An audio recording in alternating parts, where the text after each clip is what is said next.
Listen to me. We don't want to kill any of you. But trust me, we will. Wake them up a little! This whole thing is pretty much done. We're more ghosts than people.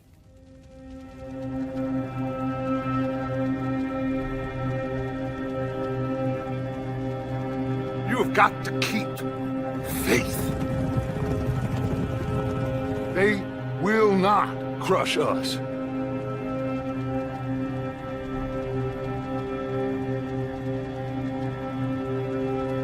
Good old Dutch. My best friend. You know how we met? Pair of hucksters trying to rob each other. Back in 78 or thereabouts. You have to love yourself a fire. It's one of the blessings. Sure, we can have fire. And we can have the knowledge of fire. But with that comes the knowledge of everything.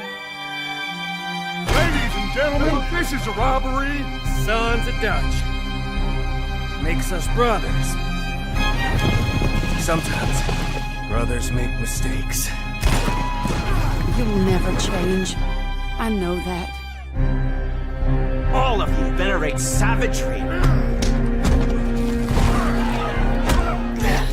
And you will die savagely. Get out here!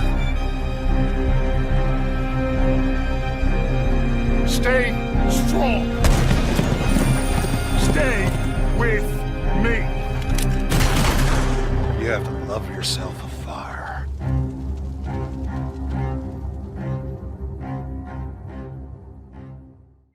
Alright, welcome to Chapter 5 of Handy with the Steel, run and powered by Heroes and Hardships. Handy with the Steel is a Western, and I want to just show you one thing or two before we get started.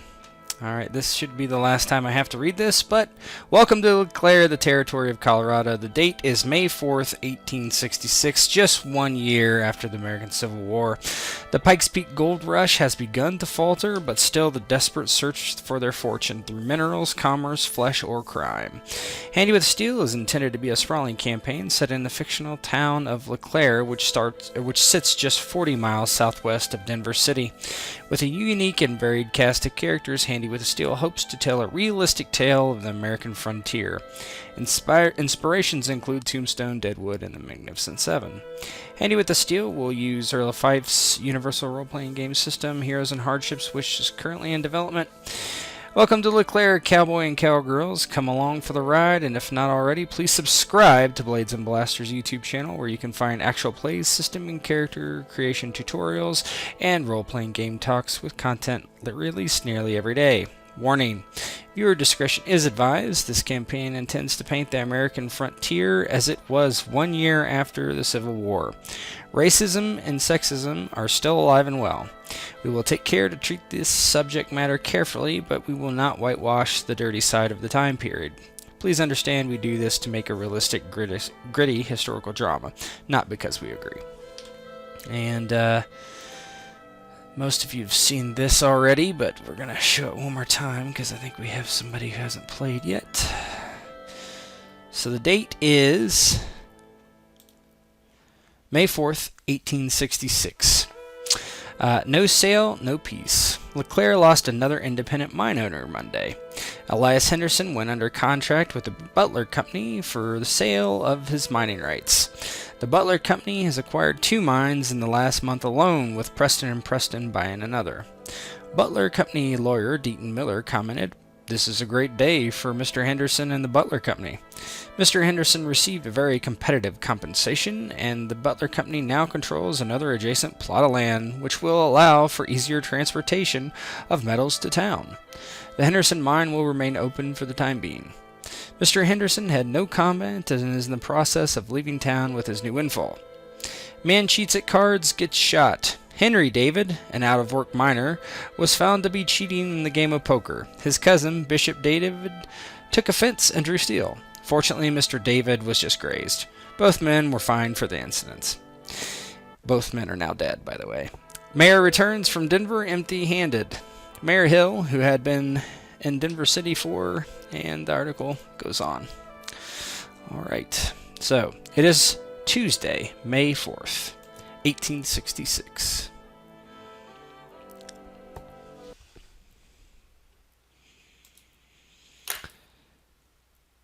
Recently, on this day,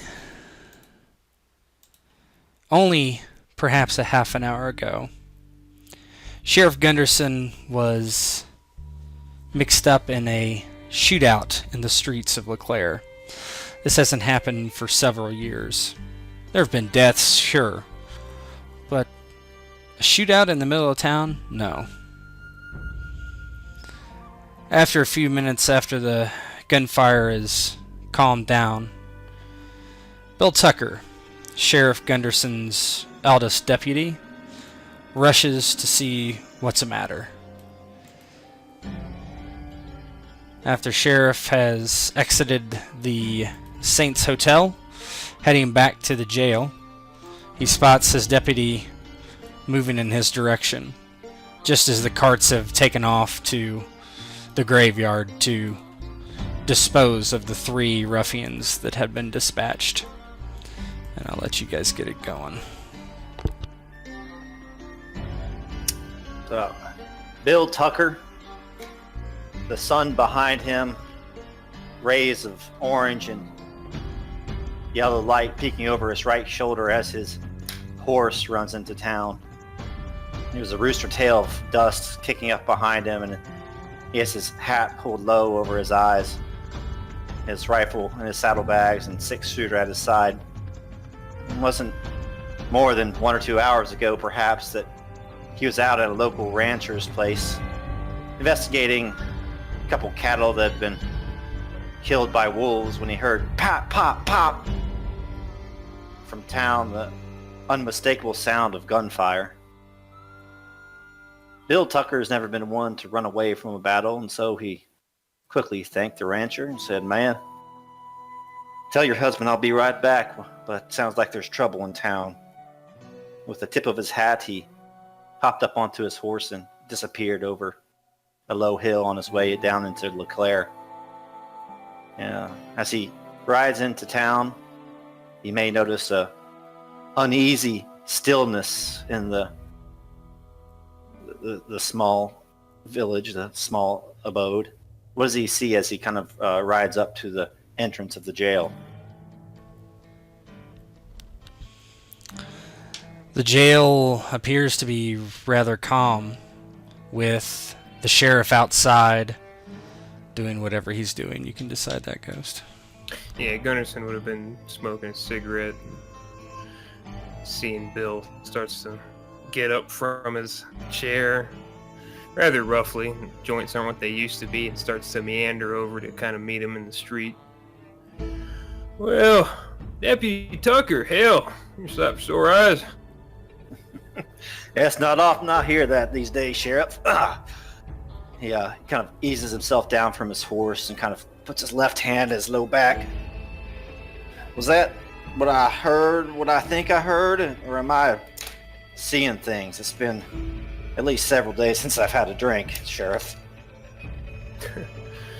"No, Bill, you missed out on a hell of a hubbub here in town. It's the first gunfight we've been in years."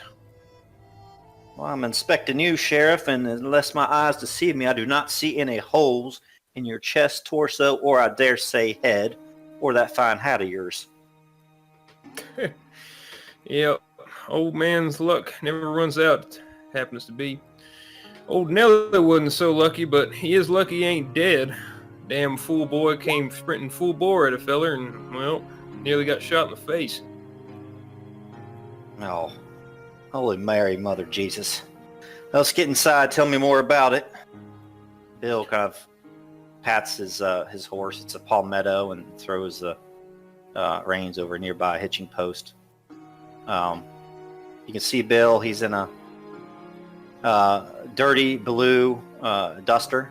He has a gun belt slung low with the 6-shooter over his right hip, and his rifle is still slung at the on a saddlebag, and he unhooks that. He has narrow eyes with more than a few crow's feet in the corner, He's probably a tad over 40 years old, if you could imagine that, and has dirty blonde hair and a coarse mustache that has a few streaks of gray in it. Sheriff brings Bill in. You got some coffee still over there in the corner if you're mind to have it. I'm jittery enough as it is. Don't mind if I do, Sheriff.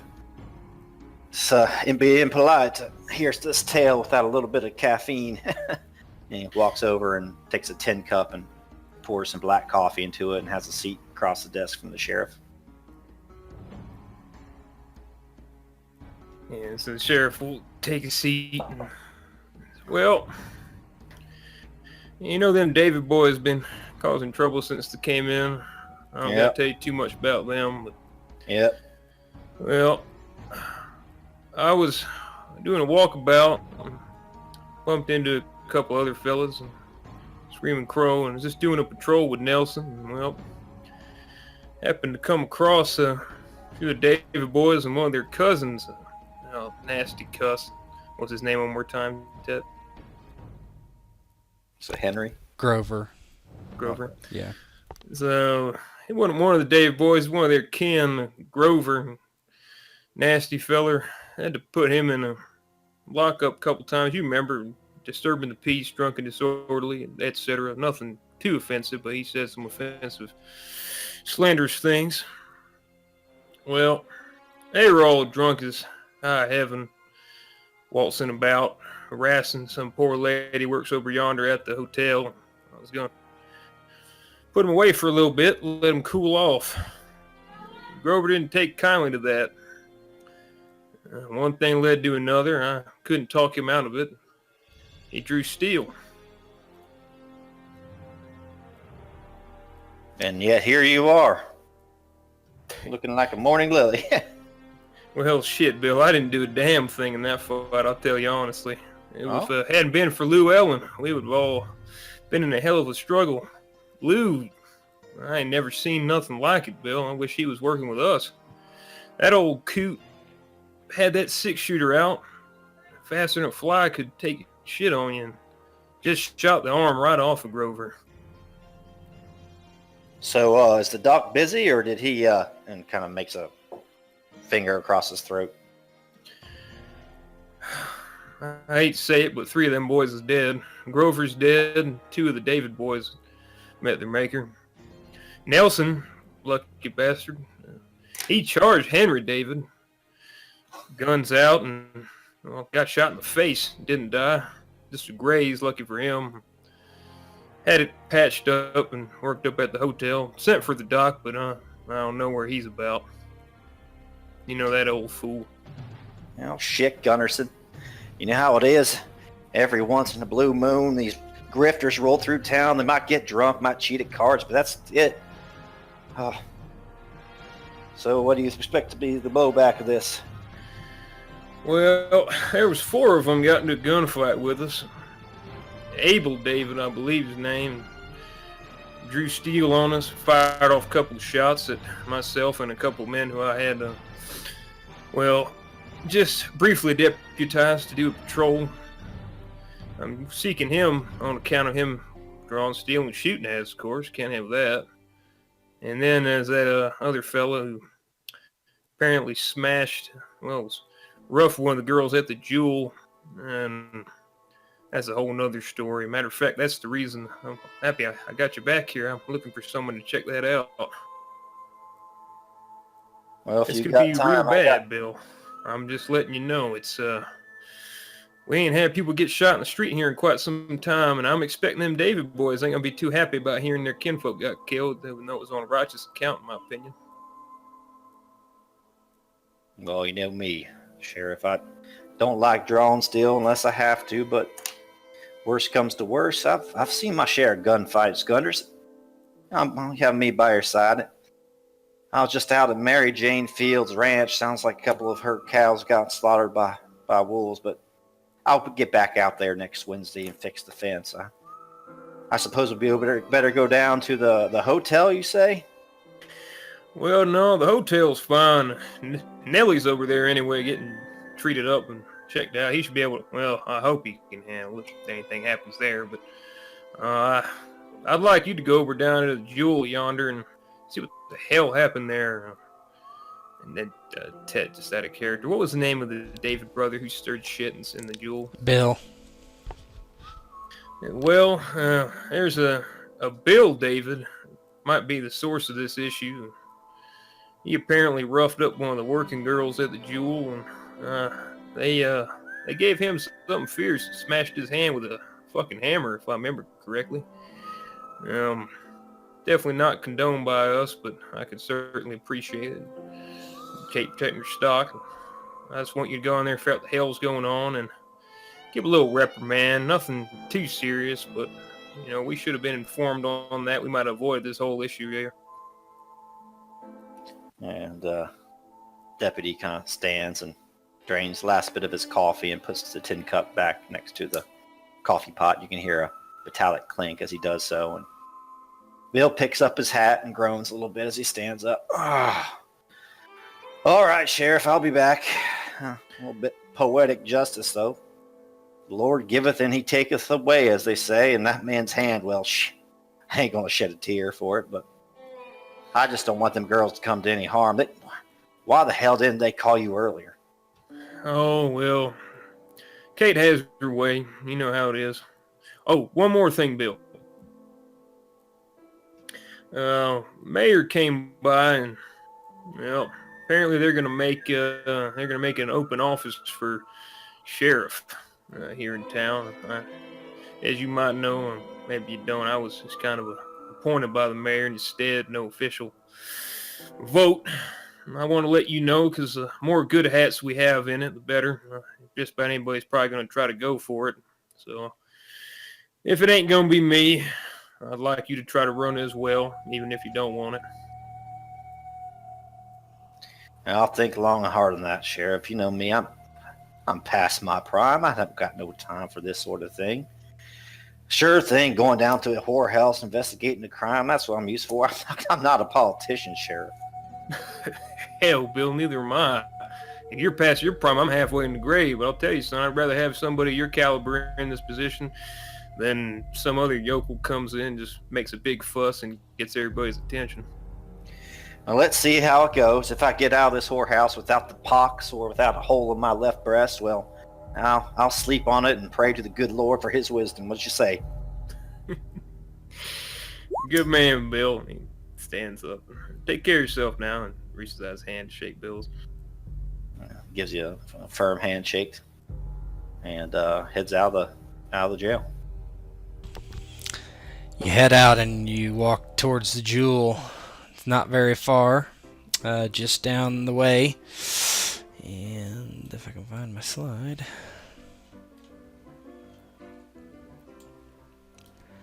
There we go.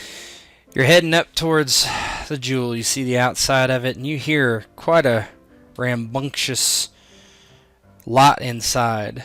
And there's a couple people milling about outside, and you see the doctor heading in.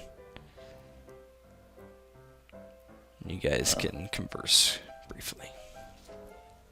Yeah, Bill just moseyed on over from the jail. No need to unhitch his palmetto. And he's taking his time scouting out the area.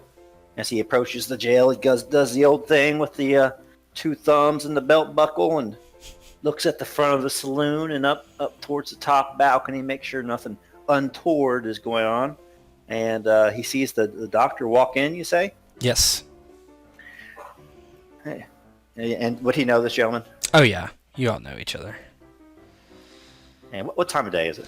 Oh, it's probably about 4 p.m., something like that. Yeah. Bill Tucker calls out, "Evening, Dr. Darrow. Can I have a word?"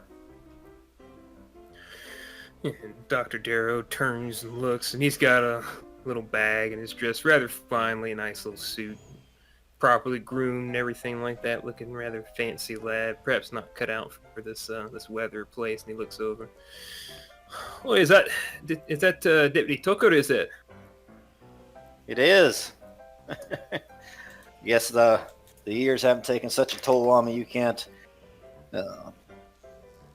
recognize the deputy when you see him. And Bill Tucker kind of takes his hat off briefly. He has a kind of a bald spot at the top of his head and gives a little bit of a bow towards the doc and says, "So you got business at the Jewel, Doc? Will it be penicillin this time or something more interesting?" Just kind of trying to feel him out if he's there for the same reason, for the guy's hand, or what the problem is. And Dara comes, kind of walks towards Tucker. "Oh, well, nothing quite so crazy as that. I had a little messenger bee come by and tell me that, well, there's apparently some young lass in here who got roughed up by a patron, so I was coming by to take a look at it." All right, well, I'll follow you on in here. Well, I never thought you were a purveyor of such establishments. Well, he kind of stammers a little bit. Here on business, Doc, not pleasure. Business only. I see. Very well, then. And he holds one of the doors open. "After you, sir." And Bill Tucker ducks in. Head inside. And... one sec.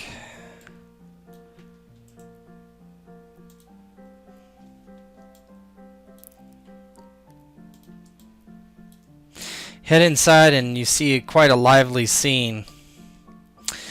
And let me change the...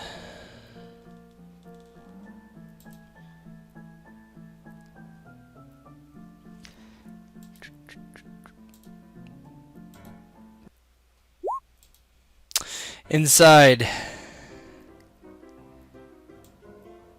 there is a packed house. There are no less than a dozen miners in there, all hooting and hollering and drinking, and half of them with girls on their laps and half of them waiting for their turn. All the workers seem pretty busy. The bartender Albert's behind the bar slinging drinks. Red Kate, what are you doing? Kate is helping Albert and occasionally going to check on Clem. Basically trying to keep up with the business that's at hand, looking pretty harried, but trying to keep a smile on her face. Can I roll a streetwise to see what she's heard about the shooting outside? Sure. If she knows yes, which... yes, you can. Mm-hmm.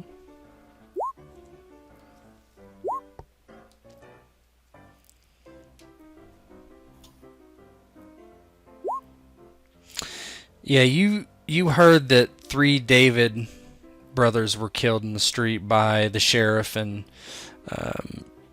the only person that caught your attention was Screaming Crow was involved.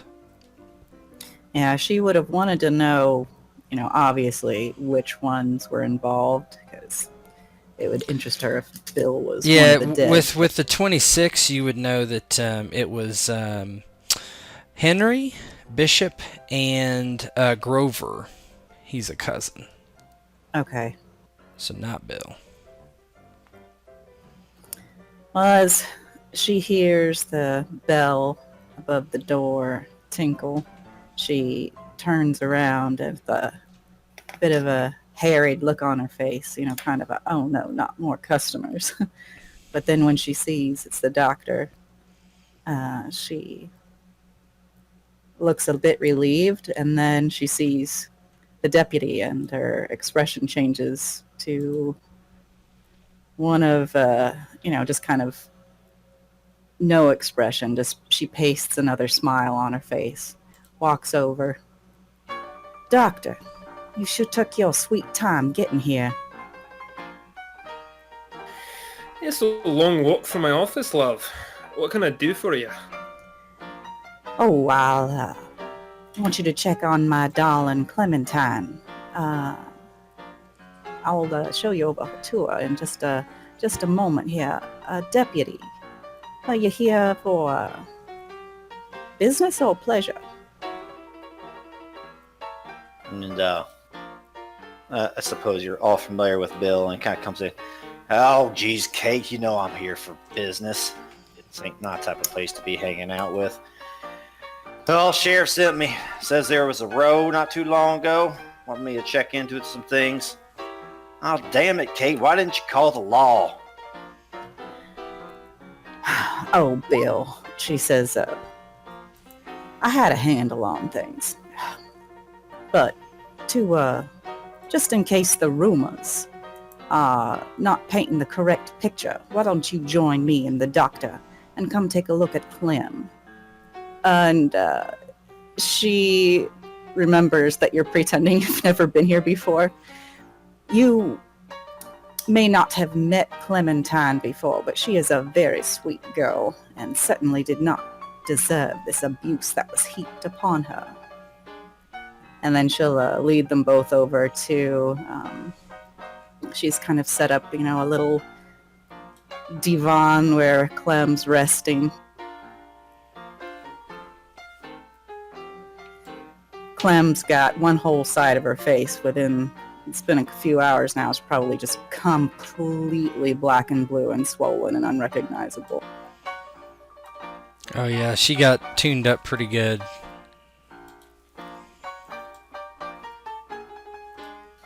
So, yeah. But Clem now, darling. And she comes over and kind of pats her hand and rouses her. And she turns to the doctor. She keeps falling asleep on me, and I know that's not a good thing. Can you wake up now and talk to the doctor? Clementine wakes up with a bit of a start, and she sits up holding her head, swollen side, and she looks over to Dr. Calum, looks over at the deputy and gives him a smile. Oh, well, didn't think you'd be seeing me like this, hi.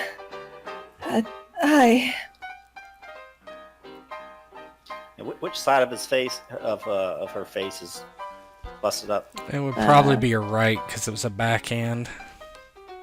Right, okay. And Bill kind of has a worried look on his face as he sees Clementine and nods his hat to her and lets the doc kind of do his job and turns back to Kate. Jesus. Mary, Mother of God, Kate. Some of these guys can get a little carried away, but this is not usual. No, it is not, she says, and I intend that it never happen again. And thus, I don't know what you've heard, but I attempted to deter this kind of action in the future. Sheriff told me bits and pieces about what went on, Kate. Says he might be less a hand. I dare say it's poetic justice if it's that right hand the man's missing, but damn it, Kate, those David boys.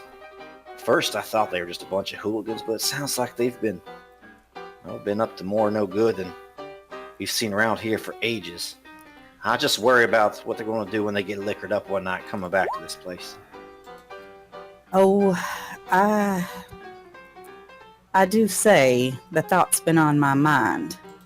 An example had to be made, but I do regret that poor woman was chased down the street.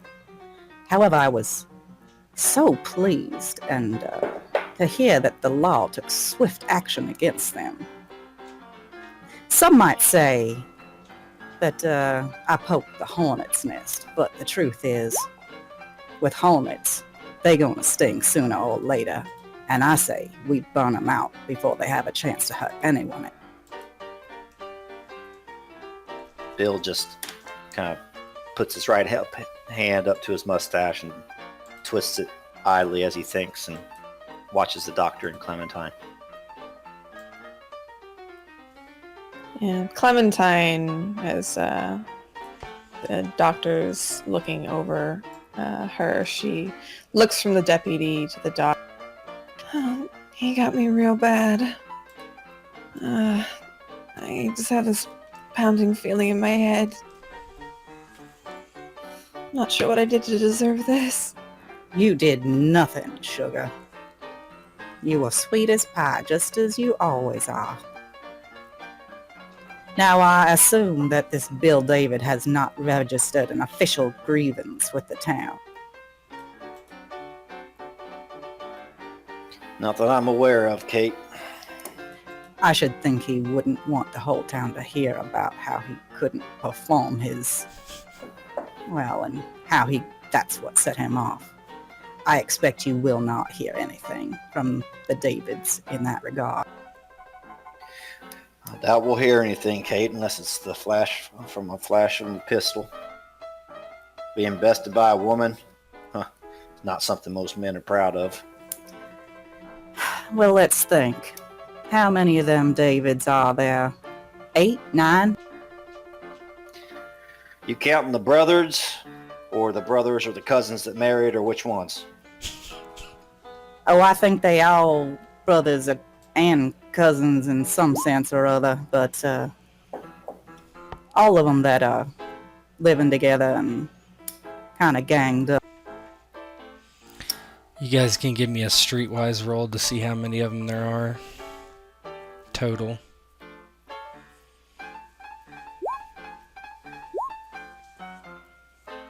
What's that under?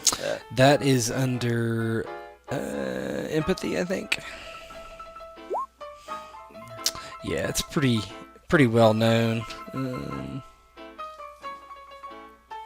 Albert, you overhear it, and you know that there's 8 of them. If you want to interject. Yeah, he'd speak up as much. He's been kind of keeping an eye over towards the doctor and Clementine, having patched her head up before, being a bit concerned about it, as he tries to rush between the various miners, trying to both get them to head off with the girls and get them drunk enough to do so. Finally, with a bit of a lull in it, he kind of steps overhearing this. Yeah, that's right. I think it was about 8 of them, wasn't it? 8, with 3 dead in the street, and Bill with a bum hand. Still, she looks around. Excuse me a moment, I perhaps should take some precautions. And she'll walk over to Sissy and tell her to take Caroline's place, and that even though they're busy, she wants Caroline up on the balcony with a pistol and to let off a couple shots if she sees any Davids coming toward the place. Yeah, Sissy nods and heads down the stairs. She just got done with a client, and Caroline moves off one of the miners and gives him a peck on the forehead, and Sissy takes her place. In the meanwhile, Albert kind of reaches over towards Bill and sets a shot of whiskey on the counter. How's it going, Bill? Look a bit worried. Worried, Albert. Just a tad, just a little bit.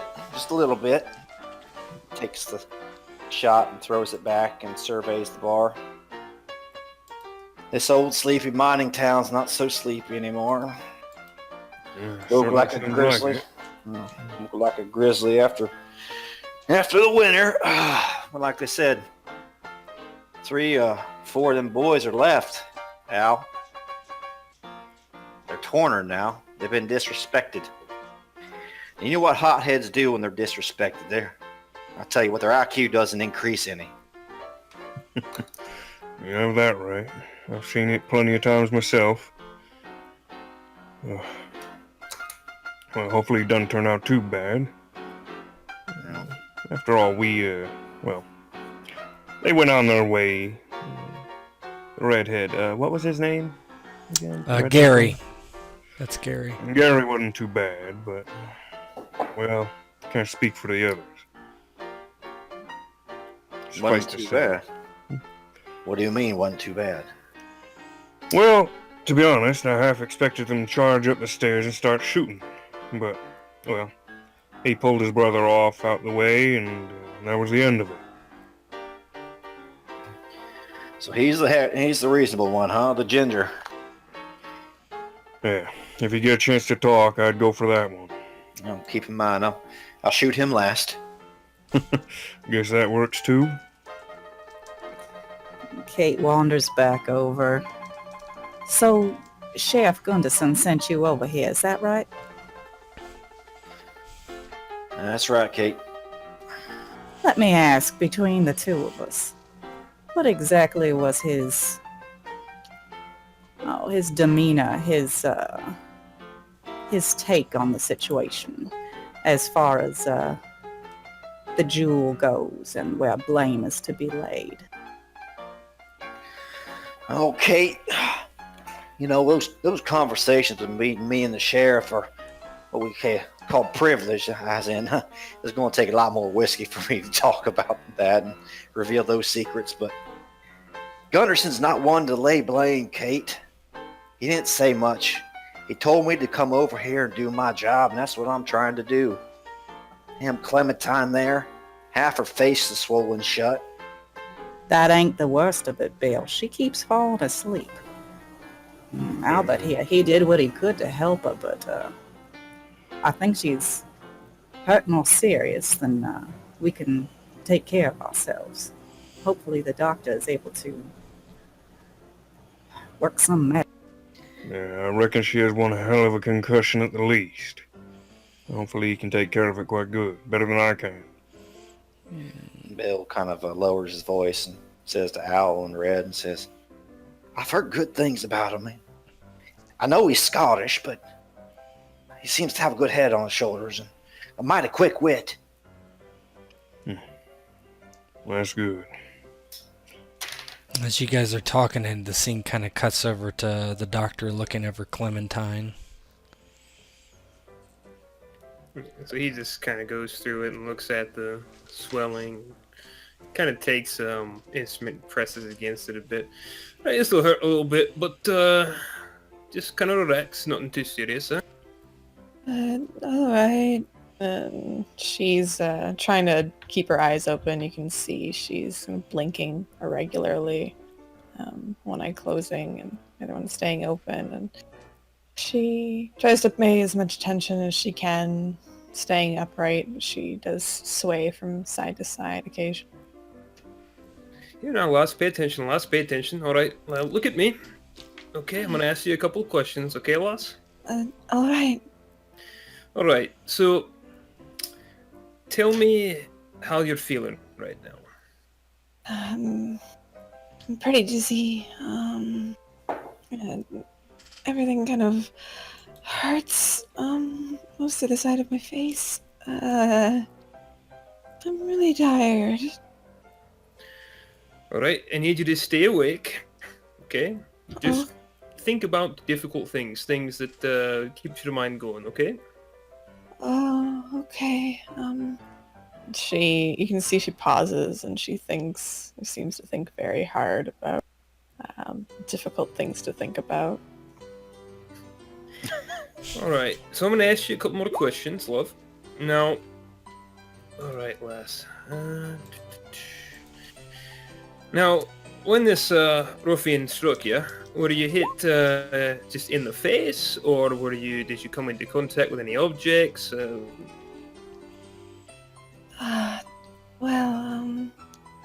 I just remember I was helping him get it going, you know. It's trying really hard. I thought he was doing a good job. Well, he's upset. I just remember he raised his hand up and this loud noise and another loud noise, and I woke up on the floor. Alright, so he was having a bit of dysfunction. You took a smack, and then you hit your head against the wood floor, it sounds like, as well, perhaps, huh? I think that's right. Okay. Now, I know it's probably difficult to think about, but how many times you think you've fallen asleep since this happened? Oh, well, and you see her kind of raise her hands up, and she starts counting on her fingers. 5-ish, maybe. Okay. Just looking. can I just try to diagnose? Is this a really severe concussion? Is it something worse in my experience? You can do a healing roll, and this will be for the treatment as well. The way healing works, so everyone knows. So when she took the wound, I saved what the levels of success of the wound was, and on that you roll on the effects table, and her effect is -1 senses, I believe. So she can be healed once every 7 days and up to 2 times per wound. Since there's only one effect, all your healing rolls would be going against that one effect. So the bottom line is you need to beat a 20 on your healing roll.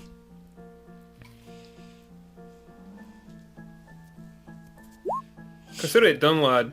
Oh, wow. All right. He also discovers penicillin. Yes. With that roll. Yeah, you... let me just whisper it to you. That's more interesting.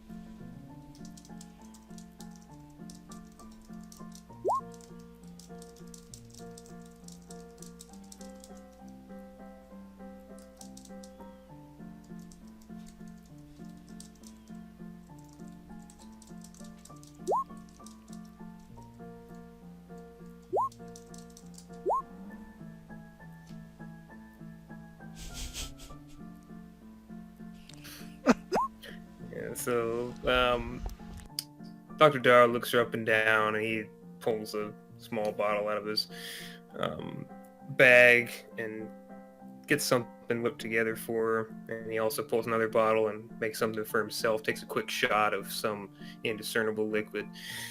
All right, then. So, here's what news I'll give you. If you have any questions, just ask me. So, you got a fracture here. I'm not going to poke you because it'll hurt even worse.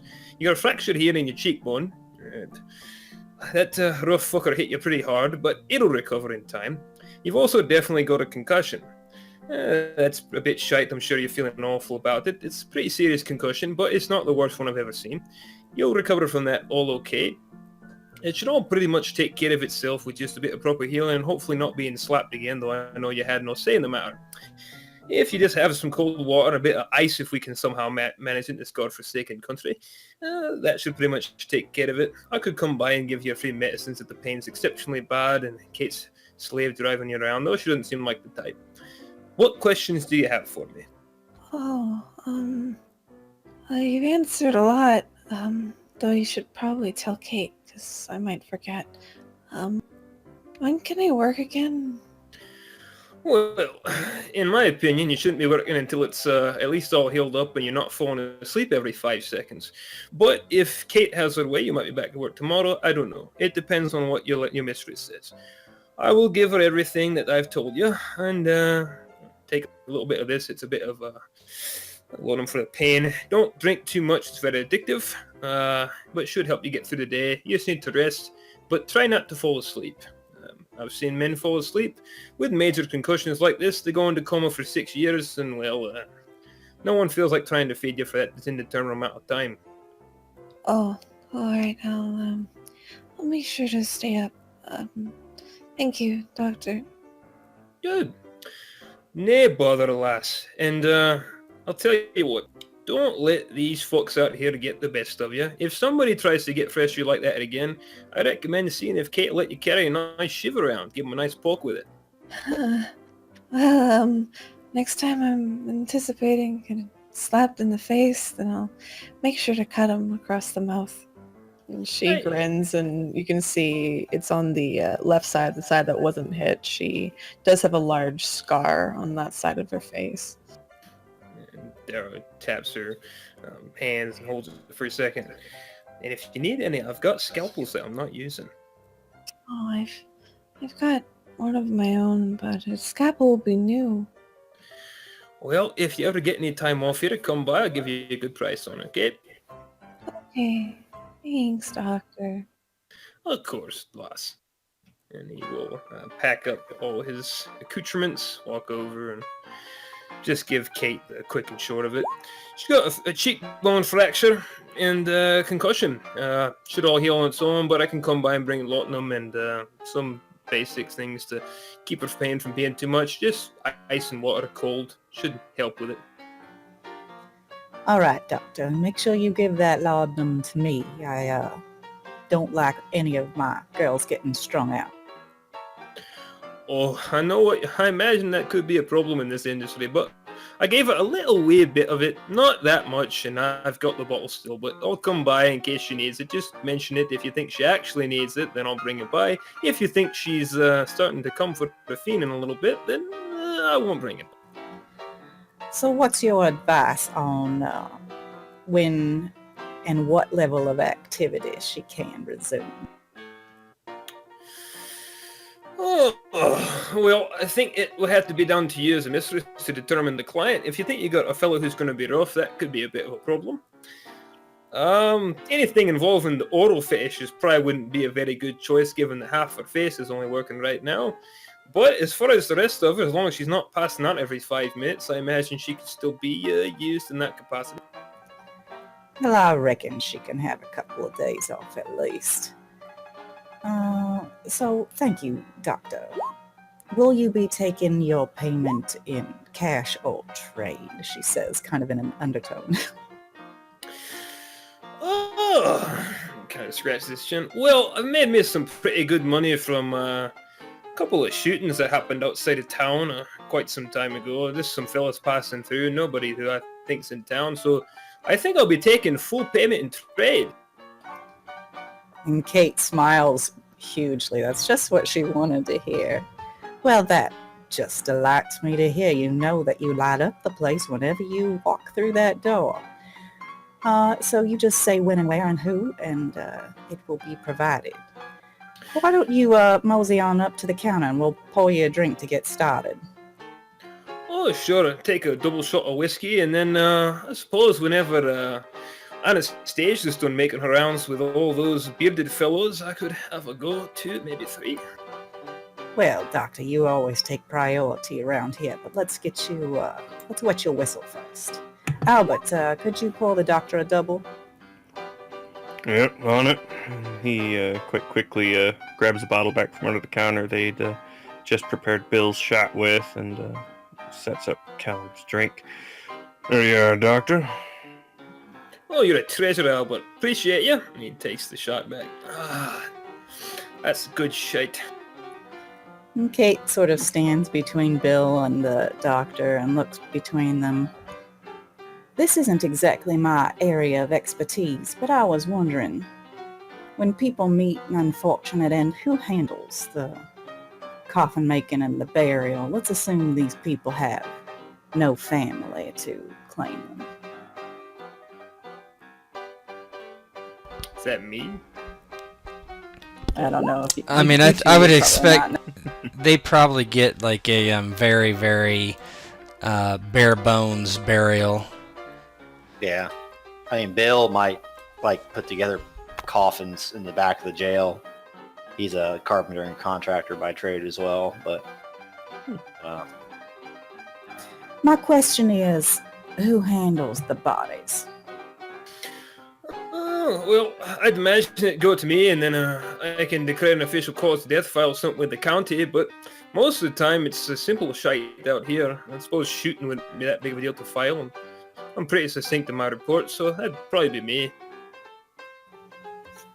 Very well. Well, I don't want to get anyone into trouble, but if things should end up where Bill Tucker is dead and in your custody, and if his severed hand should make it back to me, I'd be mighty grateful. Dr. Darrow looks, Bill kind of looks over. Yeah. I don't intend to meet my maker anytime soon, Kate. Oh, not you, Bill. I'm speaking of Bill David. You, Bill, are, of course, a friend of the jeweler. A gem yourself. Bill kind of kind of swallows hard.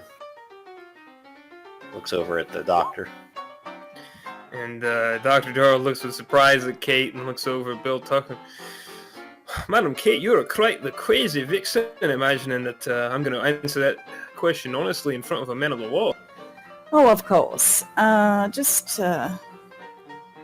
thinking in terms of deterrence, which I think we all know is best for the town.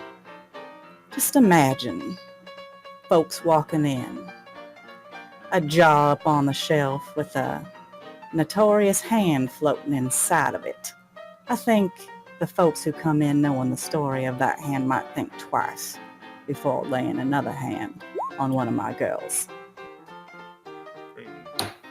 Dora leans back and looks at Bill and then looks back at Kate. And, well, Madam Kate, and he turns his head a bit. For now, we'll have to officially decline to do so, but he will wink at her with the eye that's not on the same side as Bill Tucker. Of course, my blood is high right now. You must forgive me. I am not myself.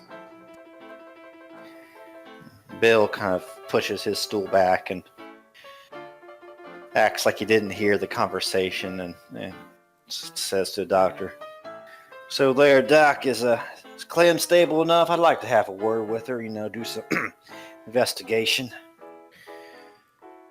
Oh, well, she's a bit dim right now, and I don't mean that in disrespect. She was wrapped across the head and launched to the ground by a ruffian who has an erectile dysfunction. But in terms of talking, I suppose if Madam Kate has no objections to it, she's fit to converse. Red Kate looks over at Deputy Bill and raises an eyebrow and says, "Of course, you might converse with Clem, as long as you keep your conversation short." And Bill walks past Kate and leans in and says, "And about that hand, Kate, the justice of the Lord is merciful, but it is also vengeful.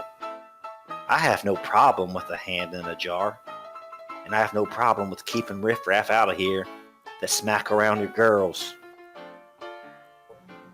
Kate turns and she puts her hand on his shoulder and gives him a quick kiss on the cheek. "I knew you'd understand, Bill. You go and talk to Clem now." And he makes his way over to Clementine. Is she in the back room or so out? She's basically sitting on a couch in the corner. Bill Tucker approaches him rather stiltedly with his hand kind of in both of his hands in front of his chest and says, "Oh, Clementine." I'll look at you. Clementine, sweet Clementine, look at you. He kind of sits down next to her. Yeah, she actually, she hides her face a little bit. "I'm sorry that you have to see me like this." Me too, Clem. Me too. So, the fella that did this, he a regular? First time? Oh, I think it was at least his first time with me. He was a bit aggressive. I mean, he'd been having a few drinks around the bar, and Al, his brothers were trying to push him to come upstairs with me. And she looks over to Bill, putting a hand on his... "You're gonna do something about them boys, right?" Yeah, Clem. We're going to do something about them. We're going to do something about it. Sheriff Gunderson's on the case, and so am I. And them David boys ain't been nothing but trouble since they blew into town. We're going to make sure they blow back out, whether it's in pine boxes or not. Say, did they happen to say where they've been holing up, Kate or Clem? And she thinks for a moment, but shakes her head. "No, I'm sorry. I don't know where they're staying. I know Bill, he just got a job at one of the mines. And that's what they were celebrating. Maybe you could, find out where, and maybe they know where he lives." All right, sweetie. You just rest. You need me to have a word with Kate, persuade her, Put you on bar duty for a while, something like that? I can only see out half the side of my face there, deputy. But, Nobody's going to complain about tall drinks, Clem. oh, I guess I can have Albert show me how to do it. She again looking over you with her good eye. Definitely feel safer now that you're on the job. Yeah, Bill Tucker blushes a little bit and takes his hat in his hands and kind of, rotates the hat around, pressing on the rim before finally putting it on his head. All right, Clem. God bless. I'll be back in the morning, okay? I'll see you then. He kind of moseys across the floor and tips his hat to a couple patrons that are upstairs and heads back to Kate. The door swings open as you guys are conversing. In walks a well-dressed man with a cravat, and he looks around. Kate, you know this fella. He is a regular that actually usually sees Clem. He's a dandy, a lawyer for the Preston Company, which is the largest mine in town. Spends a lot of coin. Has he ever, have I ever had any bad reports about him? Oh, no, he is... Okay. He is a perfect gentleman. Well, Kate will make sure to greet him personally. Oh, Mr. Sweet. How lovely to see you this afternoon. Ah, hello, Kate. How are you? He swings his arm towards his waist and gives a bow with his hat in his hand. Well, better now that you're here, but I have to admit it's been a devil of a day. Why don't you mosey on up to the bar? I'll get you a drink. I unfortunately don't have time for any spirits today. Just wanted to see if Clementine was available, and I'll be on my way. Oh, Mr. Sweet, I hate to say, poor Clem is not gonna be working for the next couple of days. Are you familiar with those David boys? David. Last name David. Yes, I think so. He puts a hand on his chin. Inbred clan. About 8 of them. I think one we just hired, actually. A big fella. Swing the pickaxe pretty good. You hired Bill? Was it Bill? Sorry, I don't remember his first name. I only drew up his paperwork and shuffled it off, Not really my thing. Big, strong fella, though. Yeah, definitely big.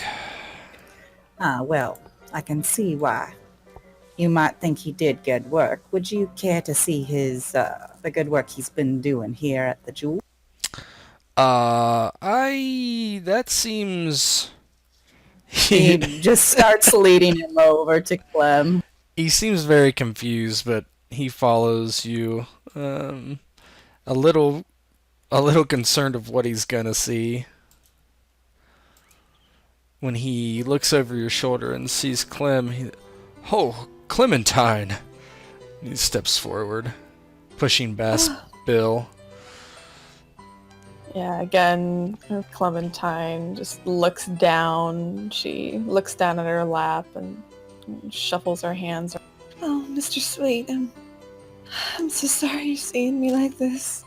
Oh, nonsense. This is terrible. You're saying that Bill did this, Kate. Kate presses her lips together and just nods for a moment. You hear Tucker from the bar. David, not Tucker. That's right, of course, not all deputy. Bill David, that scoundrel, and that's the nicest word I can think to call him. He, entirely unprovoked, nearly killed my poor Clem. And she turns to him. She says, now I don't expect you to know everything about the men you hire, but I must say, that man or none of his kind are going to be welcome here at the Jewel. Well, of course not. I will talk to the Preston brothers immediately. We can't be having people of that ilk work for us. Gives us a bad name, certainly. Yes, the Preston brothers, they do have a reputation for honor and honesty, and I can see that normally when they hire folks such as yourself, that is a quality that they are looking for. He nods with a slight smile. Well, thank you, Kate. Oh, this is just terrible. Kate, I'm sorry, No, go ahead. He's just kind of huffing to himself. Her eyes suddenly brighten as an idea comes to her. Deputy Bill Tucker, would you mind joining me and Mr. Steve for over here in the corner of the counter?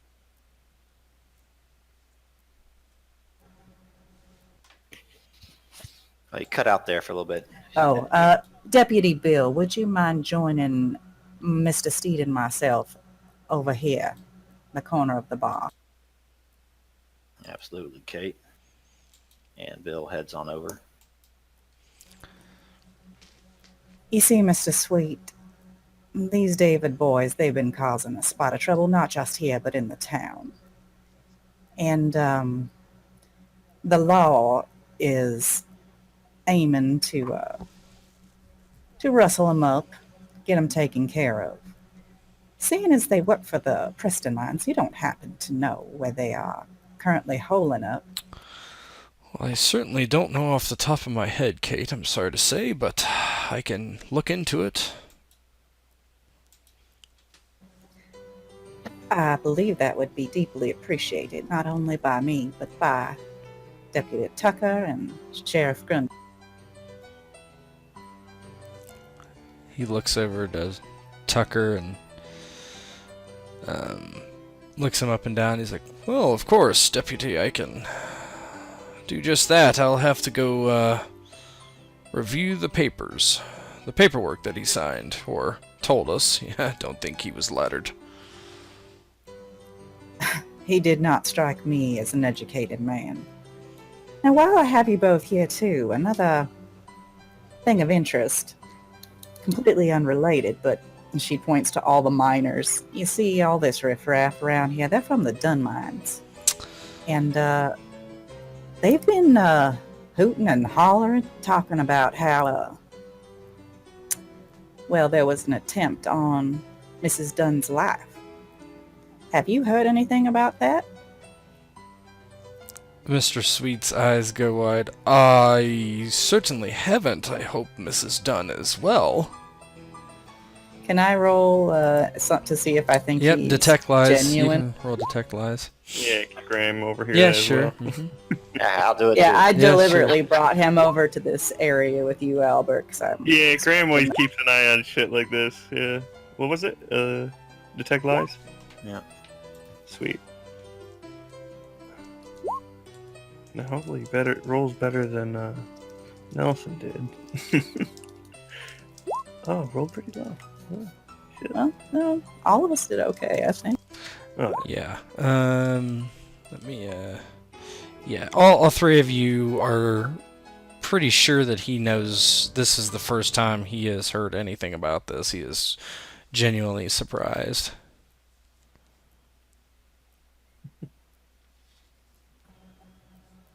Well, I was hoping that you had some more information on this, as such events, these attacks on women, seem to be going around in town, and the less of that, the better. But if you do hear anything, would you mind bending my ear? I most certainly will. This is just terrible. Ungodly. I was just saying the same thing. Well, I believe that I will cut this visit short, Clementine. I'm sorry. You rest and get well, and I will see you in, what do you say, Kate, a week or so? Oh, yeah, I think I'll have her on light duties for about a week. I'll be a little But, bit longer. I'll be a little longer. She looks over at Bill and kind of the corner of her mouth just gives a little twitch, and we'll see how it goes. You never know. Couple months. And I think it won't be a couple months, Mr. Tucker. I believe in Clementine's power of recuperation. However, she will be given a proper amount of time to recover. But please, don't be a stranger around here. Of course. He gives Deputy Tucker a long look and he says, Deputy, are you sweet on Clementine there? Is this what I'm... I'm not sweet on Clementine, but I'll tell you what I am, Mr. Esquire. I'm a little hot under the collar about men that come in here wagging their dick around beating women. Let me assure you, Deputy, Mr. Sweet is and always will be a gentleman. And she, just kind of puts her hand on his shoulder. Of course, I didn't mean anything by it. I meant the David brother, of course, and Mr. Sweet looks like a quite upstanding man with a pressed collar and pomade in his hair and hands that don't have any calluses on them. He is an intelligent man and a friend of the jewel. Mr. Sweet, don't let us keep you any longer, she says, looking over at the deputy. He nods and he's like, oh, no offense taken. There are men for every task. There are those that root out the criminals in the dirt, and there's us who make powerful men more money and ourselves some at the same time. Clementine looks up to Sweet. Well, come see me whenever you can. I'll make sure I'm up to it for you. I will. I most certainly will. It's just a shame that you have to languish in this place. No offense, Kate, but being smacked around like this just won't do it all. It certainly will not, and let me assure you, I am taking steps to make sure that it does not occur again. He nods. I would expect nothing less. Good day. And he bows deeply to Clementine. My Clementine. Kate? And that's all he really says, and turns and walks out. Tucker turns to Kate.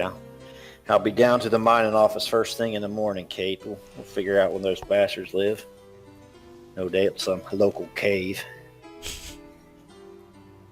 While you're at it, you may want to mention this business with Mrs. Dunn to the sheriff. I know it's not the urgent matter at the moment, as she seems to be safe and sound in her warm, cozy estate, but, well, it's a matter for the law, I'm sure. I'm sure it is, Kate. I just wonder what I've done to betray your trust so much. Seems that Law's the last person to know about all these crimes here in town. Oh, Bill, it's not that. It's, I like to handle things my own way, and I think sometimes deniability is the greatest gift I can give you. I get it, Kate, but when it comes to murder, you gotta let us know. These things can go from bad to worse quite quick. And when you're dealing with moneyed people, I'd sooner fall into a pit of vipers. Oh, well, I ain't got nothing to do with this Dunn matter. I just heard of it myself. I'm mostly curious. I've heard about this Mrs. Dunn. She's an interesting... You guys are talking, and one of the miners, what do you say? You talking about that mine lady got shot at? Woohoo! Got shot. Oh, they were going to shoot her, I tell you. Oh, boy, I'm feeling mighty strange. I'm almost falling over. Oh, that whiskey's potent, Albert. You getting me all drunk? Well, that's my job. You know it. Whoo, boy. My face is red as an engine. Now, you see that engine walk around town? It's burning me up. Whoa, whoa, whoa. Well, yes, we were discussing letting Mrs. Dunn and just speculating on the nature of that attack. Oh, I can tell you all about it, but I know, well, not all about it. Just some of it. You see, there's this man named Dirty Jim, and he was angry. Well, we were fixing to unionize, and some stranger came in. He had a slick mustache. It's not as good as yours, Bill, but it was dark and slick. Did I say slick? It was slick as well. I can't even say it. It make me blush even more. You know what I'm saying. He elbows Bill a few times. Wait, can you go through this again? There was a Dirty Jim and Dirty. What came out? So Dirty Jim, he's a miner. He's one of the original Dunn miners. They call him Dirty Jim because it's dirty. And he got clever, very clever. He got approached by a guy, fancy guy. I don't know who he was. He had a slick mustache. You know what I mean? Slick, slick as you know. He's nudging Bill again. Bill backs away a little bit and looks on the bar, and there's just a little pattern of spittle on the bar. Okay, sir, just slow down here. Red Kate is an intelligent woman, but she don't speak that language you're speaking, man. Next time, might I suggest some temperance and moderation? What's that mean? What's temperate and moderated? What's that? Look it up in the good book, sir. Kind of stands back. Continue on. Alright, well, let me tell you. Okay. Dirty Jim and this fella, I think his name was Silas. They were all over the place, and they were real mad about the unionizing stuff. Hold on.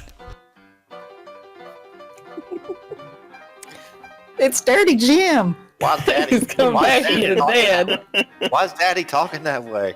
Hooey, Daddy. Who is this? Hooey. He's gonna teach his boy to talk like that. Oh yeah, it's slick. I'm talking about slick. We can only hope. Dirty Jim Jr. Dirty Jimmy's got the dirty Jimmy. Poor Bill. The dirty fitness. He's all jealous of Clementine. So Clementine does. Yep. Okay. Well, Dirty Jim, you see, he and this Silas fellow with the slick mustache, and he looks like he's gonna go into the spiel about his slick mustache again, and catches Bill's eye and just decides not to. Temperate and moderated, right? Well, you see, they were saying they were gonna unionize and get her to come down in the mine and take a couple shots at her. But I don't know. They were trying to get me in on that, but I was like, whew, that's too much. I ain't no murderer. I'm out of here. Well, you see, Mrs. Dunn, she came to the mine and she gave us all our drink money and our money for the ladies, and we all came down here, and that's why there's so many of us. I don't know what happened after that. I don't want to know. You got any idea who this slick mustache fella was, or who sent him? I never seen him before in my life, Kate. Well, let me tell you. And she reaches into her bodice and pulls out a coin purse. And she pulls out a couple of sizable coins and slides them across the table.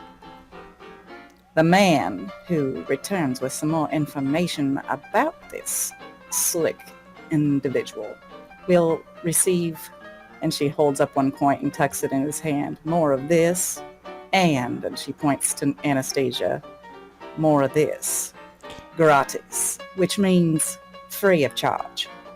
Free of charge? He looks at the coin and just slaps it on the bar. Albert, give me some more whiskey. Hey, boy, this is a good day. This is the best day of my life. Albert turns, pulls the bottle back up, barely getting a chance to put it down, and pours another glass for the miner. And Kate said all this loud enough that, lots of the Dunn miners around would have heard the same thing. Yeah, they're all cheering and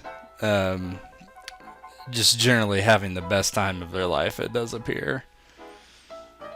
The miner, he staggers back over to Anastasia, who doesn't look particularly pleased that she's in this situation, but he finally leaves the two of you alone. Kate turns to Bill and shrugs.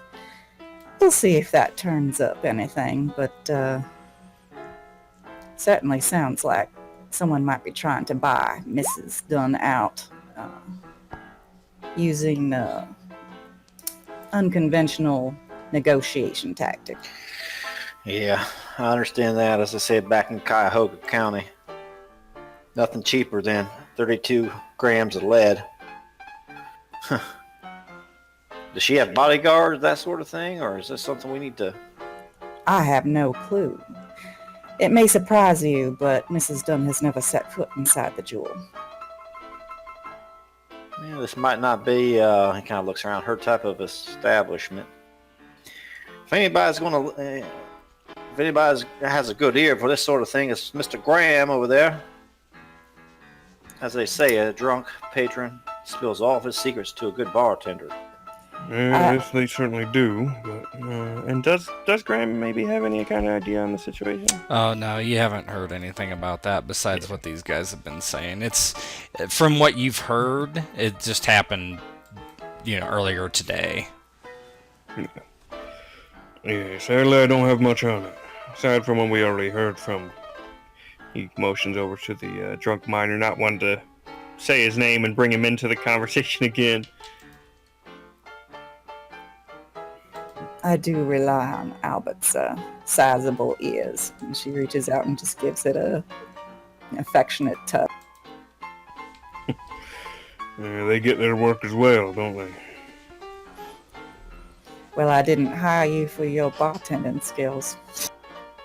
He looks a bit hurt at that. She says, "Oh, I'm just joshing." No, I am getting better, and you know it. You are indeed. Oh, I've hurt your feelings. I didn't intend it. It's fine. I'm getting there. Well, you are valued. Don't doubt it.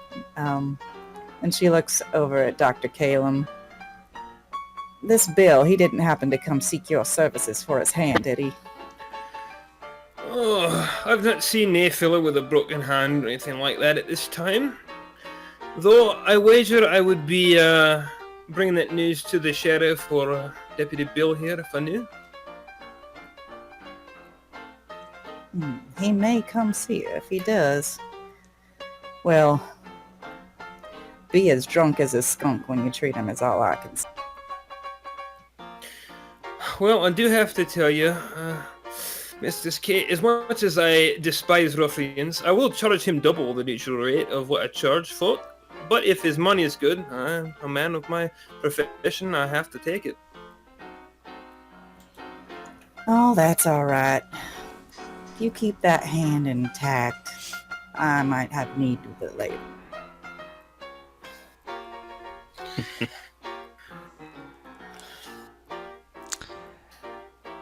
There's a bit of a lull in the action as the miners are a bit settled down and have drunken themselves quite into a stupor at this point. Half of them are passed out around the bar or upstairs, freeing up a lot of people that are kind of congregating in the main room. That's what makes this kind of very surreal as the doors swing open and this gentleman walks in.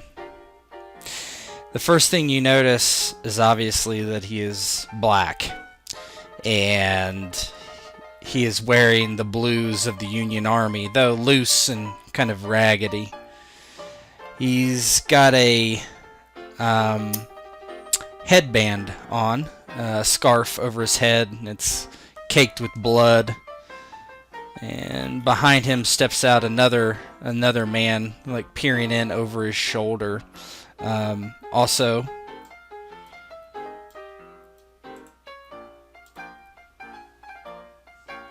similar colors, all the way around. He looks around. He's like, heard the doctor was in here. Where's you at, doctor? Aye. Who's looking for him? And he turns around and looks. I'm Captain Eugene Walker, 37th Cavalry.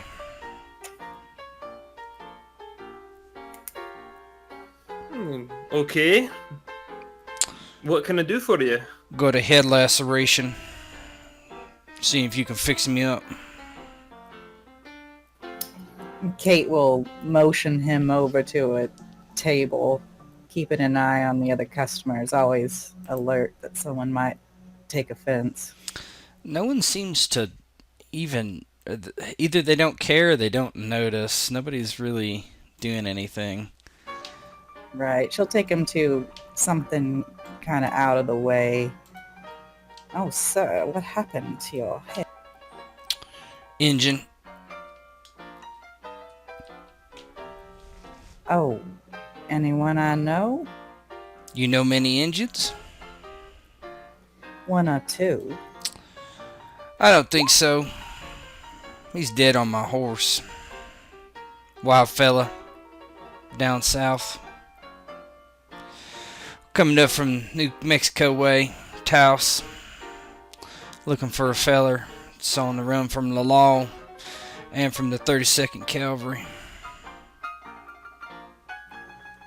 Oh? And, you think this person might be in, LeClaire? Pretty sure. We're gonna find him, string him up. Kate motions over to the deputy. These gentlemen have an interesting story to tell. Please, this is our deputy. I think lawmen should be working together, and... Oh, I'm not law, miss. I'm U.S. Army. I see. So what is your authority in this situation? Federal authority.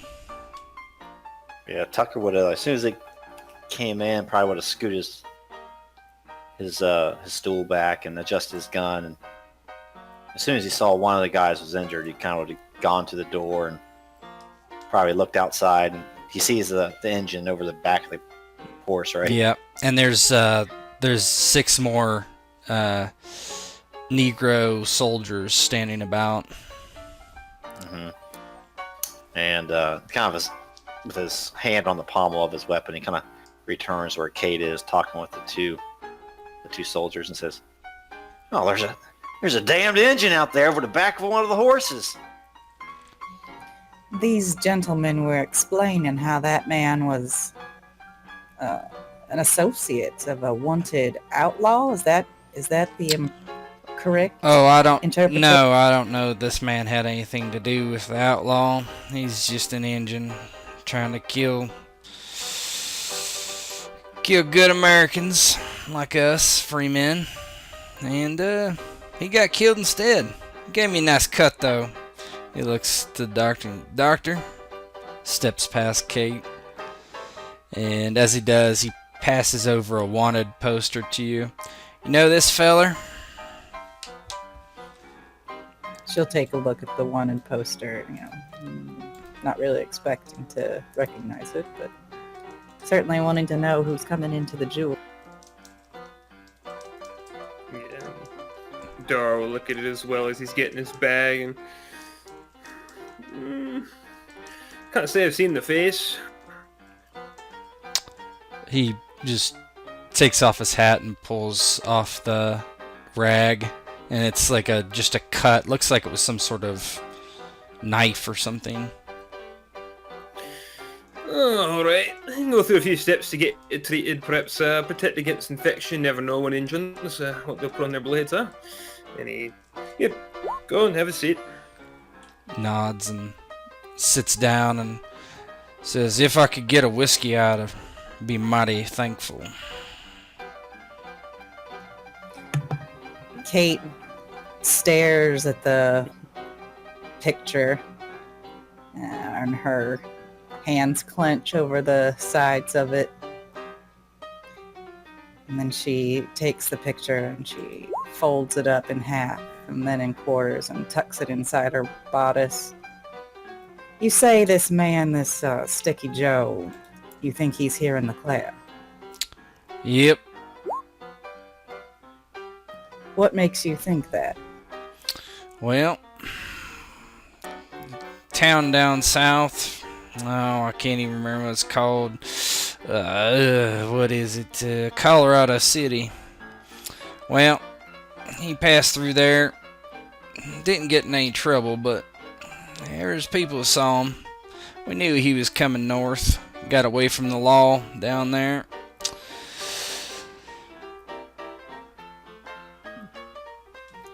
Interesting. Well, I don't recognize the man, but his facial hair is quite distinctive.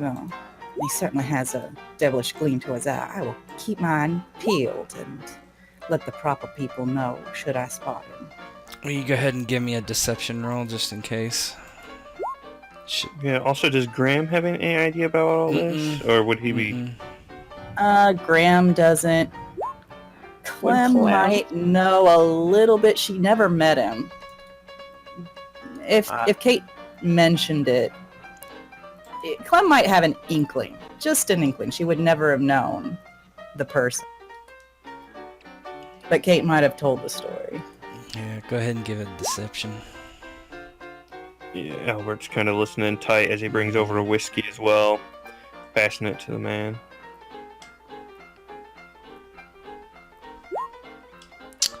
Oh boy. I guess her emotions are getting the better of her. Yeah, well, you rolled a 7, huh? Whew. He looks at you and you think, never met him, huh? I was watching you pretty good when I gave you that bill there. You looked mighty distressed for somebody who don't know him. See here? Look around. If he was here, believe me, he wouldn't have been welcomed into my establishment, let me assure you. Well, where is he? Anybody know? Tucker kind of stands up, introduces himself. Deputy Bill Tucker. He kind of shows his badge and extends his right hand to shake the man's hand. Before he takes your hand yet, where you from, Deputy Bill? I'm from, originally Cuyahoga County.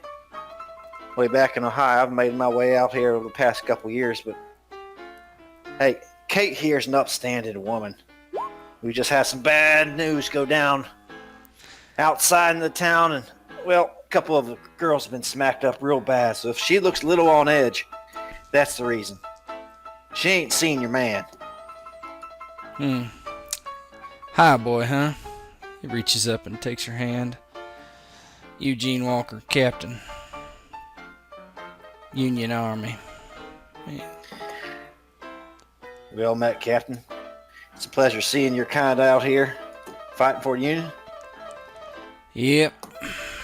Fighting war down Tennessee. He looks to Kate. And I understand that you might be hot around the collar, lady, but you're not telling me the truth about old Sticky Joe there's. Well, I'm not sure what to think about it. God's honest truth, she says, holding up her hand. I have no idea where this man is, and I have not seen him here in LeClaire. Then why are you lying about knowing him? She just huffs and says, I don't appreciate being called a liar, especially in my own place of business. She'll just sort of walk away to avoid further interrogation. Looks between the deputy and Darrow and just nods for the doctor to continue. You can stitch me up, don't? Hey, of course, he goes about it. So, when I write the billing, should I just bill the 36th Cavalry or Federal? I got you. I got the dollars in my pocket. Don't worry. Oh, of course. Just figuring, you're on this tape. You know that. You toss it up. There, just don't go threading your forehead for any particular reason. Shows your up very nicely. Well, I ain't worried about scars. I got plenty of scars, Doc, as you might imagine. Hey, I wouldn't want nothing to do with that war. Sounds miserable. Oh, it ain't the war that gave me the scars. Gives a frown. Looks over at Tucker. He's like, that bounty I gave to the mistress there, well, it's $500. $500, huh, Captain? $500 dead or alive. For the Sticky Joe, huh? So what exactly does Sticky Joe do that cost him so much? Big price on the head for a man. Oh, well, got in some trouble in New Mexico, but it's on the bill there. And I don't know if she'll show you or not. Yeah, Bill's gaze drifts down to her cleavage, then back up to her eyes. And Oh, Kate will pull it out and hand it to him. I will be wanting that back. Need it posted on the wall. thank you, Miss Kate. She kind of, Tucker looks at it up and down and reads it. Yeah, it's for cattle rustling, which, go ahead and give me a career roll. Career. It's under knowledge.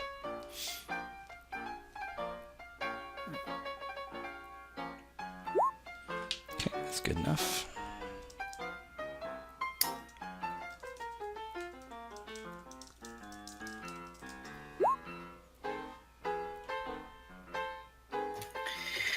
I dare say, Captain, that seems mighty rich for a cattle rustler.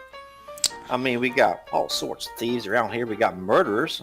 From time to time, a wanted sign like goes up there on the wall.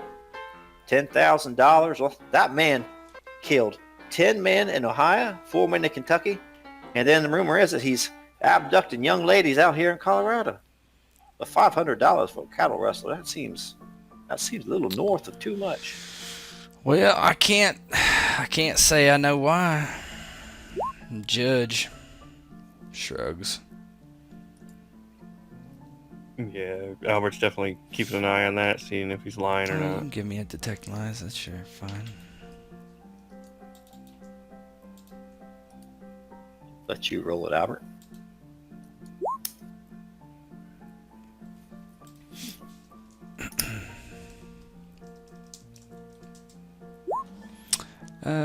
Yeah, hold on.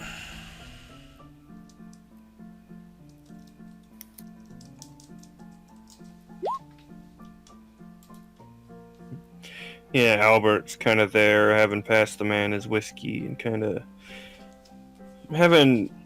kept a half eye on Kate since she was acting funny. Now is like listening to this. Here's a bit of inflection in the guy's voice, the implications of some of it. Kind of leans on the counter. Now, are you sure there's nothing else we need to know? If this fella is right dangerous, maybe you heard rumors at the least, right? Rumors of what? Well, who knows? Maybe he's, they got it out for him for rustling, but, perhaps the fella might have caused some other trouble you heard about? Oh, he probably did. He's an outlaw. He looks to the doctor. How much, doctor?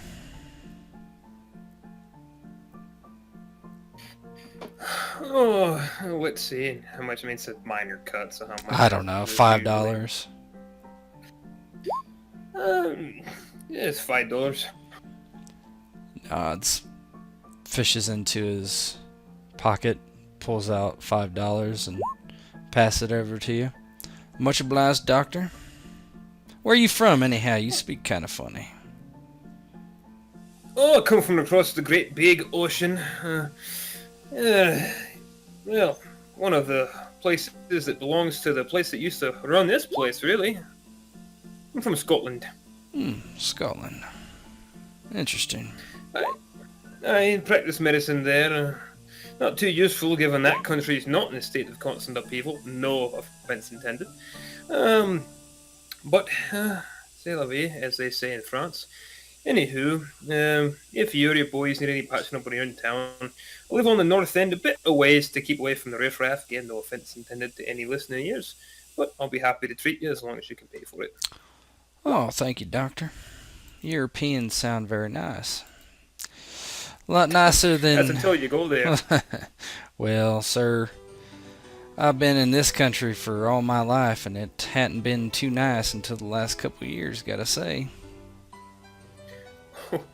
It's still not too nice to me, to be completely honest. A lot of ruffians around here. Again, no disrespect. Not my favourite place I've been, but it's good money, and good drinks, and nice young ladies. Nice young ladies, that is a good point. Well, my boys here have been on the road for a while. I don't know what your outlook is on serving our kind.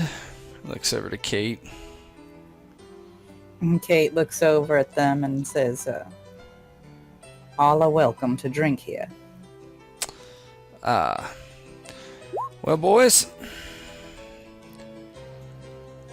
let's head on down the road.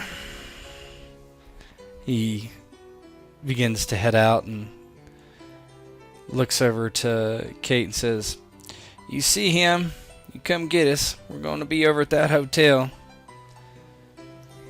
Oh, I surely will, Captain Walker. All right. Her voice is sounding kind of slurred. All right, then. He nods to the deputy. Deputy, dead or alive on this one, you see him? You come get us if you need us. We'll back you up. We'll take him on. Be my pleasure. My absolute pleasure. So are they only a federal jurisdiction? They have no. They technically have Like no police jurisdiction, but federal soldiers plus could be a bounty. Could be considered a bounty hunter type of thing. Yeah, absolutely, Captain. Well met. You have a good evening. Good evening.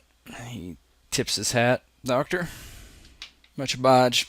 And he heads out, and then his buffalo soldiers with him head over across the street to the hotel. Yeah, Albert kind of taking that in, noticing that it's a bit quiet here and there. He kind of shifts over towards Kate and Clementine's way. So, Kate, what the hell is going on with all this? He's talking pretty under breath about it. Yeah, Clem looks up to Albert and she makes a quick glance to Tucker before letting go of Kate's hand. I'm gonna be speaking to the deputy. She kind of disengages and moves over to Tucker sitting there. Albert gives her a nod before he turns a slightly more serious face on towards Kate. Kate downs the rest of her third drink, looks up at Albert. She says, and probably not as whispery a whisper as she would if she were totally sober,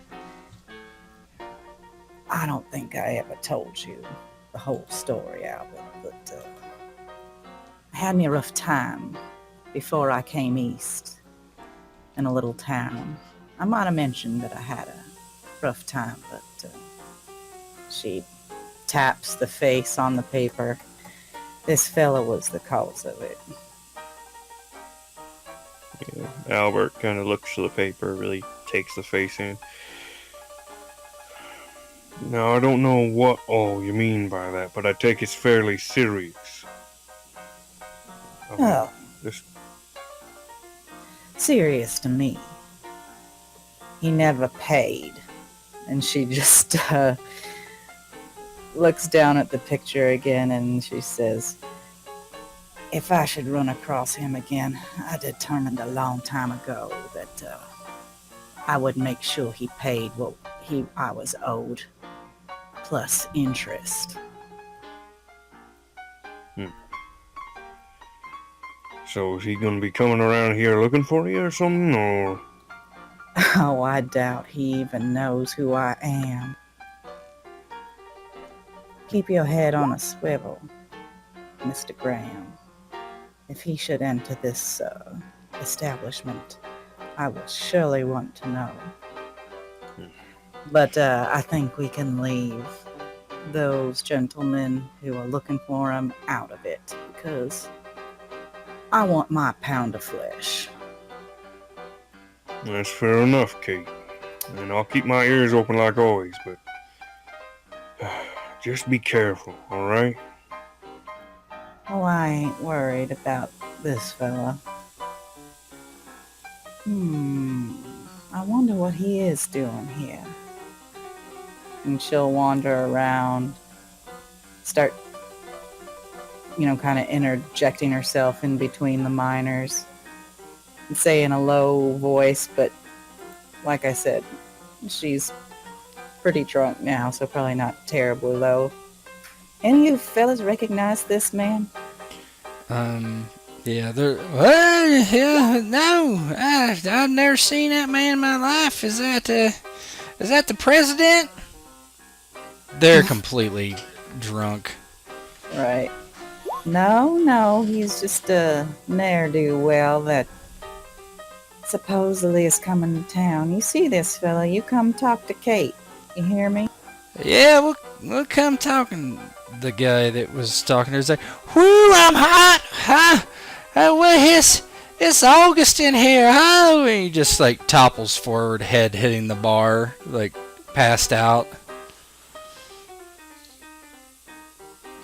Oh, somebody drag him into a corner.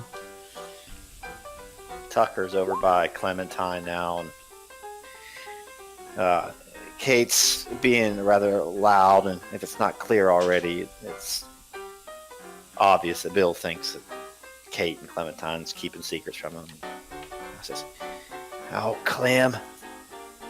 Oh, Mary, Mother of Jesus. This is the third time tonight," I said. These secrets between us, Kate, this whole establishment, it can't continue like this. Who is this Sticky Joe? You know anything about this man? And Clementine, using her good eye, looks off to the side and looks up to Tucker.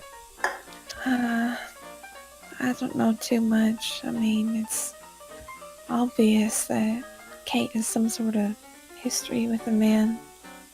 I don't really know too much. She's usually pretty private about a lot of these things. Yeah, she's private, all right. She's got a head on her that's full of metal and wheels, always going like a cash register, layers upon layers. Like Kate, I don't know if I quite trust her, but she's always been good to you, Clem.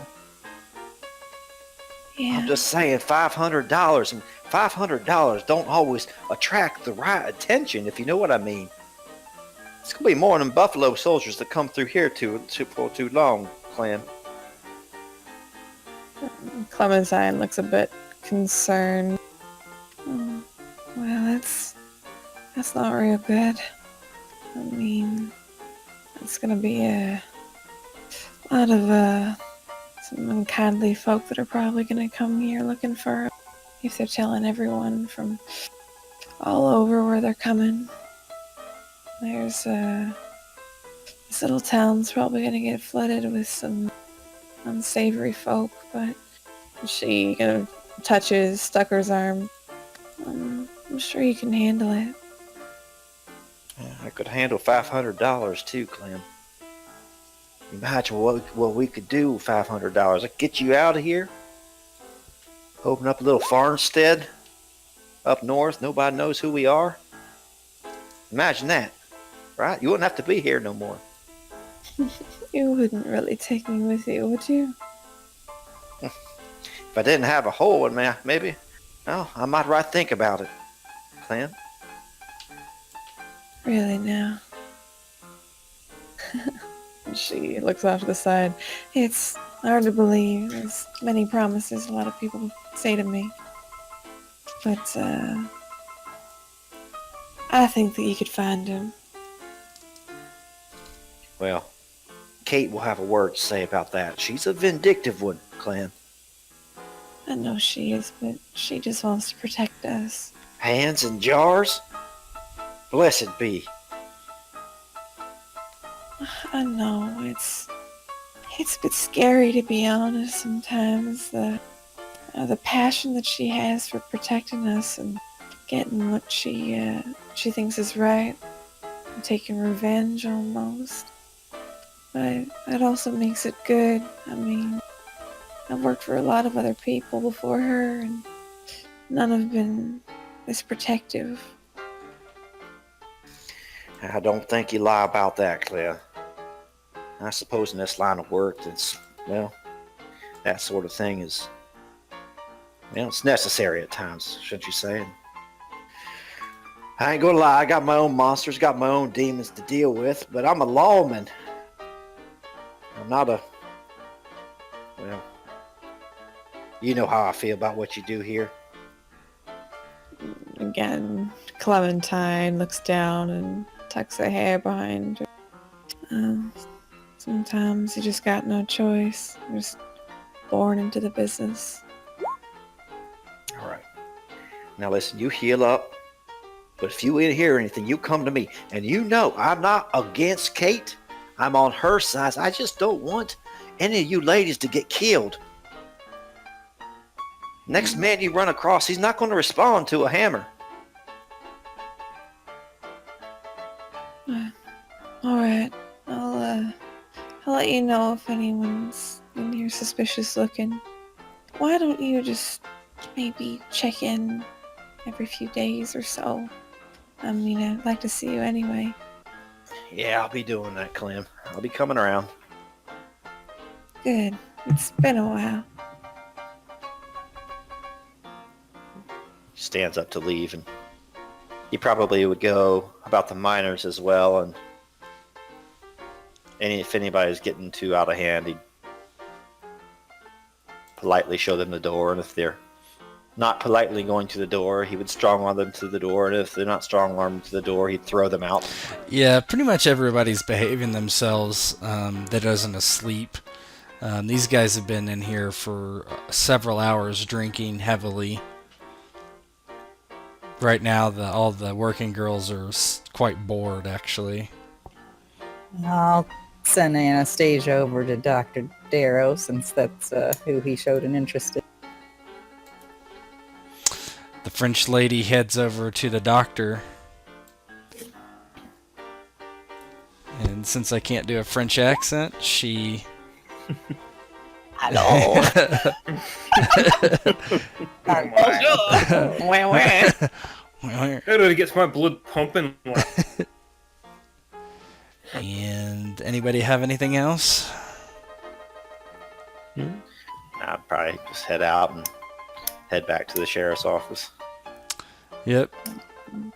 Clementine's actually going to go back over to Kate and Albert are still talking. Well, since Tucker's gone and Darrow's distracted by Anastasia, she'll go over, sitting down with kind of a heavy thunk under the chair, holding her head and pushing her hair back. She just wince from touching her very tender face. And she looks up to the two of them. Her kind of the smile that she had plastered on, that really sad smile she had for Tucker and Sweet and all the rest, just fades. And her eyebrows furrow. Tucker's gonna be a problem. He's not the most trusting of you, Kate. Oh, I think we can give Tucker what he wants eventually. I just want what's coming to me first.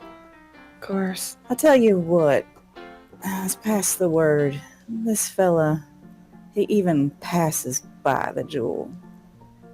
Let's make sure he knows that we're running a special. Let's get him in the door. Let's get his gun belt behind the bar. Let's get him in a vulnerable position, and then he and I will have a talk. Well, if you need help talking, I'm always available. Yeah, well, personally, I'm better at listening, but I'll do what I can, Kate. You know that. I'm just worried about you. You seem a bit, well, quite hopped up on this, to be honest. He deserves it, Albert. I ain't saying I'm gonna kill anybody. I just want to talk to the fella. Disappointing. Well, God forsake me, I can't say I care much what you do with him. But that doesn't mean I'm not worried about you getting in trouble. And who knows? If they're putting out a bounty like this, he must have done something, Kate, and you know it. That fellow was lying. I could tell. He done Well, something to warrant that kind of a bounty. I'm sure I'll be able to find out what that is. He and we have an intimate history. I'm sure that I won't have any difficulty getting him to talk. Yeah. Alright. Well, like always, I got you, but can only do so much. That's all right. That's all right. We'll take this one step at a time. You know what? I've got some thinking to do. I think I'm going to take a place up on the balcony, keep an eye on the street. Do my thinking up there. You hold down the fort here. Yeah, I guess I'll work on my drinks, huh? Oh, wow, but you are getting better, but it's true. I value you more for your loyalty and for your strong arms and for your listening ear. These are more valuable to me. I mean, you can pour rocks into these cups for all I care, as long as you're doing the rest. I guess so. But still, we'll keep working at it. You do that. All right. I'm gonna bid y'all adieu. And she'll start heading toward the stairs. She'll pass the doctor and give him a smile and a squeeze on the shoulder, nod at Anastasia, make her way upstairs and onto that front balcony. Oh, Madam Kate. Oh, yeah, doctor. Now that we're away from inquiring ears, precisely how much is the hand worth to you were I to come across it in the coming days? Hard to put a price on something like that. But you find yourself able to, you name it. Well, I'm an amenable folk. Let's see. He scratches his chin. I do like spending time in France, I've found, since I've come to the States. I suppose, as long as you can guarantee me certain privileges, I could get that hand to you no problem. Of course, Doctor. I'm always willing to make a deal, and France seems to favor you anyway, so I don't think that'll be a problem. And she looks at Anastasia and gives this wide smile that Anastasia would know means, you better make this man happy. She nods and begins to pull at the doctor's sleeve without saying anything. Well, off I go then. And as that door closes, the scene in the bar is Albert helping Clementine make drinks, mostly which is wasted out here on the frontier when most people just want shots of whiskey. And unless anybody else has anything to add, the screen can fade to black. And that is it. That was awesome.